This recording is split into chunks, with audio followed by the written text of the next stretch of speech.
রমজান শেষে একটা ঈদ আসে। ঈদ মানে কি? খুশি। সেই খুশি সর্বস্তরের মধ্যে থাকতে হবে। শুধুমাত্র এক জায়গায় থাকলে হবে হবে না। ছোট বড়, ধনী গরিব, কেমন সবার মাঝে যেন ঈদের খুশি ছড়িয়ে যায়। এই জন্য সব কিছুর মূল্য হলো রাষ্ট্র দায়িত্ব। নাগরিকরা রাষ্ট্রকে কি দেবে?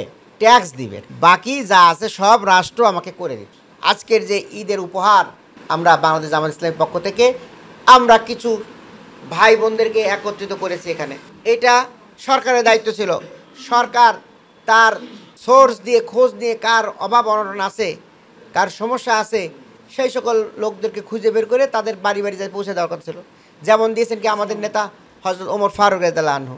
আসসালামু আলাইকুম ওয়া রাহমাতুল্লাহি ওয়া বারাকাতুহু। রোজার এই বিদায় পালায় আমরা একটু হিসাব নিকাশ করি। কেমন মালিক কাজ আমাদেরকে ওয়ার্ক অর্ডার করছেন করার জন্য, আর আমরা যারা শ্রমিক সেই কাজটা করতেছি। কাজের একদম শেষ মাথায় চলে আসছি। মালিক যদি পছন্দ করেন তাহলে আমাদেরকে মজুরি পরিপূর্ণ করে দিবেন এবং তারও উপরে বোনাস বারাকা যা আছে সব দিবেন। কেমন আল্লাহ পাক বলছেন আসসাউমু লি, রোজা হলো আমার জন্য, আর এর প্রতিদান আল্লাহ নিজেই। সুবহান আল্লাহ। প্রিয় ভাইয়েরা, সেই রমজান চলে যাচ্ছে। আগামী বছর যদি আমাদের হায়াত থাকে তাহলে আমরা আবার এই বরকত পাবো ইনশাআল্লাহ। আর কত ভাই বোনেরা গত বিভিন্ন সময়ে এইভাবে রমজানে রোজা রেখেছেন, তারা আমাদের মাঝ থেকে বিদায় নিয়ে গেছেন। আল্লাহ ভালো জানেন আমাদের হায়াতে আগামী বছরের রমজান আমরা ধরতে পারবো কি না। আল্লাহর কাছে আমরা দোয়া করব আল্লাহ যেন আমাদেরকে দীর্ঘ হায়াত দান করেন এবং আমরা যেন তার পথে কাজ করতে পারি। কেমন তার দ্বীনের জন্য আমরা যেন ভূমিকা রাখতে পারি, সেই তৌফিক আল্লাহ আমাদেরকে দান করো। প্রিয় ভাইয়েরা, এই রমজান শেষে একটা ঈদ আসে। ঈদ মানে কি? খুশি। সেই খুশি সর্বস্তরের মধ্যে থাকতে হবে। শুধুমাত্র এক জায়গায় থাকলে হবে হবে না। ছোট বড়, ধনী গরিব, কেমন সবার মাঝে যেন ঈদের খুশি ছড়িয়ে যায়। এই জন্য সব কিছুর মূল্য হলো রাষ্ট্র দায়িত্ব। নাগরিকরা রাষ্ট্রকে কি দেবে? ট্যাক্স দিবে। ট্যাক্স বাকি যা আছে সব রাষ্ট্র আমাকে করে দিতে হবে। কিন্তু আমাদের জন্য দুর্ভাগ্য, আমাদের গতকাল ছিল হলো 26শে মার্চ স্বাধীনতা দিবস। আমাদের 54 বছর আমরা পার করে ফেলছি, কিন্তু আমাদের কি অর্জন করলাম? আমাদের জাতির কোনো মুক্তি হয় নাই, আমাদের শিক্ষার কোনো কাঠামোগত উন্নয়ন হয় নাই। শুধুমাত্র ছাত্ররা খালি পাশ করে সার্টিফিকেট নেয়। কেমন শিক্ষার কোনো আইন নাই, কানুন নাই, কিছুই নাই। একটা হযবরল অবস্থা। কেমন এরপরে আমাদের জাতির যে মাথা উঁচু করার জন্য প্রত্যেকটা সেক্টর, বিচার বিভাগের মধ্যে স্বাধীনতা নাই। কেমন প্রশাসনের মধ্যে দুর্নীতিতে ভরপুর, রাস্তাঘাটে চাঁদাবাজি, বাজারে চাঁদাবাজি, মানে কোনো সেক্টরে কোনো সফলতা নেই। অথচ একটা জাতির জন্য 54 বছর অনেক বড় ব্যাপার। ঠিক আছে প্রিয় ভাইয়েরা, তাহলে আজকের এই যে অস্থিরতা, এর কারণটা কি? আমাদের যে ছাত্ররা যে আন্দোলন করলো সেখানে একটা কথা ছিল, উই ওয়ান্ট জাস্টিস। তার কি ন্যায়, আমরা ন্যায় এবং ইনসাফ চাই। তো ন্যায় ইনসাফ কে দিতে পারবে? কোনো মানুষের তৈরি করা আইন দিয়ে ন্যায় ইনসাফ হবে? হবে না। কারোর পক্ষে যাবে, কারোর বিপক্ষে যাবে। একমাত্র আল্লাহ রাব্বুল আলামিনের আইন হলো সর্বশ্রেষ্ঠ আইন। এই আইনে কারোর পক্ষে বিপক্ষে নাই। আপনারা দেখেন, বৃষ্টি যখন হয় কাফেরের বাড়িতে বৃষ্টি পড়ে না, তাই না? মুসলমানের বাড়িতে বৃষ্টি পড়ে। এটা কি ঠিক? ঠিক না। আল্লাহর আইন হলো সবার জন্য। বৃষ্টি সবার জন্য, রোদ সবার জন্য, বাতাস সবার জন্য। যত এসি লাগান না কেন, আল্লাহর বাতাস যদি বন্ধ হয়ে যায় ওই এসি টেসি কোনো কাজে লাগবে না। প্রিয় ভাইয়েরা, তাহলে আল্লাহর যে আইন এটা সবার জন্য। কেমন এই হাত কাজ করে, খালি মুসলমানের হাত কাজ করে? এই চোখ কাজ করে, খালি মুসলমানের চোখ? এটা আল্লাহর আইন দ্বারা পরিচালিত।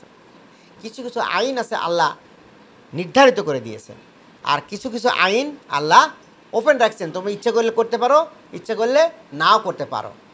এই হাতকে আল্লাহ অর্ডার দিয়ে দিছে, এর বাইরে যেতে পারবে না। কেমন? কাল কিয়ামতের মাঠে আমাদের প্রত্যেকটা মানুষের বডি, তার চামড়া, তার হাত, নখ, চোখ সব সাক্ষ্য দিবে, হে আল্লাহ তোমার বান্দা এই অকাম করছে, এইভাবে বলে দিবে। আজকে বলতেছে না, তখন বলে দিবে। প্রিয় ভাইয়েরা, তাহলে আল্লাহর আইন যদি প্রয়োগ করা হয়, কোরআনের শাসন যদি আমরা চালু করতে পারি, কোরআনের সৌন্দর্য যদি আমরা ছড়াই দিতে পারি, কোরআনের কল্যাণকর ভূমিকাগুলো যদি আমরা গ্রহণ করতে পারি, তাহলে এই রাত্রে কোরআন নাজিল হয়েছে আল কদর। কেমন? এই রাতকে বলা হয়েছে হাজার মাসের চাইতে শ্রেষ্ঠ। এই মাসকে শ্রেষ্ঠ করা হয়েছে শুধু কোরআনের কারণে।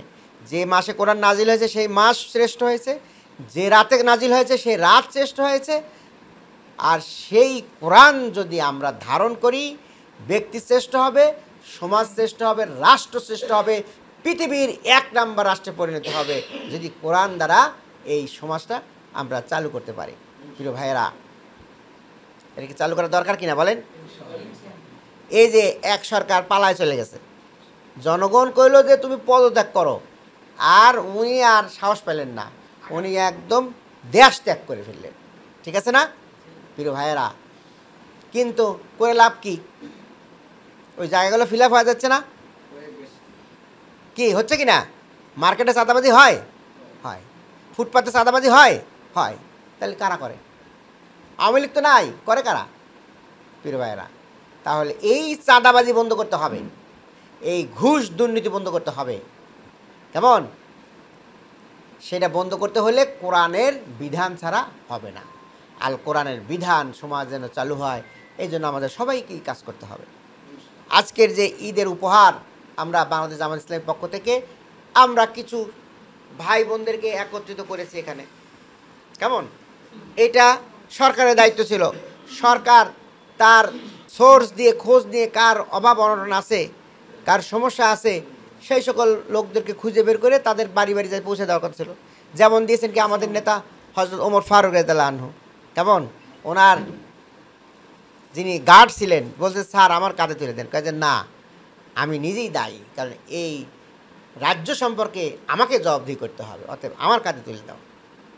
আজকে এই কোরআন এই মানুষ তৈরি করেছিলেন। আজকেও যদি ওই ধরনের মানুষ তৈরি করা যায়, ডাক্তার শফিকুর রহমান বয়স বৃদ্ধ মানুষ, দাড়ি সাদা, সে গলা পানির মধ্যে মানুষের হাতে যাত্রা আন দিচ্ছে, কি ঠেকা পড়ছে তার বলেন? তিনি এমপি না মন্ত্রী? কিছুই না। মানুষের দায়বদ্ধতা। কেমন? আজকে বাংলাদেশ জামাত ইসলামী আপনাদের সামনে আসছে এই দায়বদ্ধতা থেকেই। কেমন? আমরা 10-এর লাঠি 1-এর বোঝা, আমরা 10 জন যদি এগিয়ে আসি, বাংলাদেশ জামাত ইসলামী এসেছে, বিত্তমান মানুষরা আসবে, সরকার আসবে, তাহলে আমাদের এই সুবিধা বঞ্চিত ভাই বোনেরা আর বঞ্চিত থাকবে? তারা বঞ্চিত থাকবে না, তারা ঘুরে দাঁড়াবে ইনশাআল্লাহ, আনন্দে ঈদ করবে। এটি ছিল আমাদের কামনা। প্রিয় ভাইরা, আজকে আমাদের যে সামান্য যে সামর্থ্য আছে এটি নিয়ে আপনাদের সামনে আসছি, আপনারা আন্তরিকভাবে গ্রহণ করবেন। আগামী দিনে আমরা আরও যেন দিতে পারি দোয়া করবেন। কেমন? এবং সবাই মিলে যদি দেশের জন্য কাজ করি, তাহলে দেশটা একদিন ঘুরে দাঁড়াবে ইনশাআল্লাহ। আসুন আমরা দেশের জন্য কাজ করি, দেশকে ভালোবাসি, দেশের যে কোনো বিপদে আমরা যেন দাঁড়িয়ে যাই। আমাদের ছাত্র আবু সাইদ যেমন কি বুক চেতিয়ে দাঁড়িয়েছিলেন, বুক পেতে দিলাম, গুলি করো যদি সাহস থাকে। আমরাও আজকে সিদ্ধান্ত নিচ্ছি বাংলাদেশের স্বাধীনতা সার্বভৌমত্ব রক্ষার জন্য প্রয়োজন হলে আমরাও বুক পেতে দেবো ইনশাআল্লাহ। আল্লাহ আমাদের দেশকে রক্ষা করুন, আমাদের মুসলমানদের ঈমান আকীদাতে হেফাজত করুন। আগামী ঈদ যেন আমরা সুন্দরভাবে উদযাপন করতে পারি, সেই তৌফিক দান করুন। আবারও সবাইকে ধন্যবাদ জানিয়ে আমার কথা এখানে শেষ করছি। আল্লাহ হাফেজ। আসসালামু আলাইকুম ওয়া রাহমাতুল্লাহ। নিপীড়িত অসহায় গরিবের কাছে চেয়ে দেখো কারা আজ আগে ছুটে আসে। জনগণ চিনে গেছে দলটাকে বেশ, জনগণ বুঝে গেছে দলটাকে বেশ। জামাতে ইসলামী বাংলাদেশ।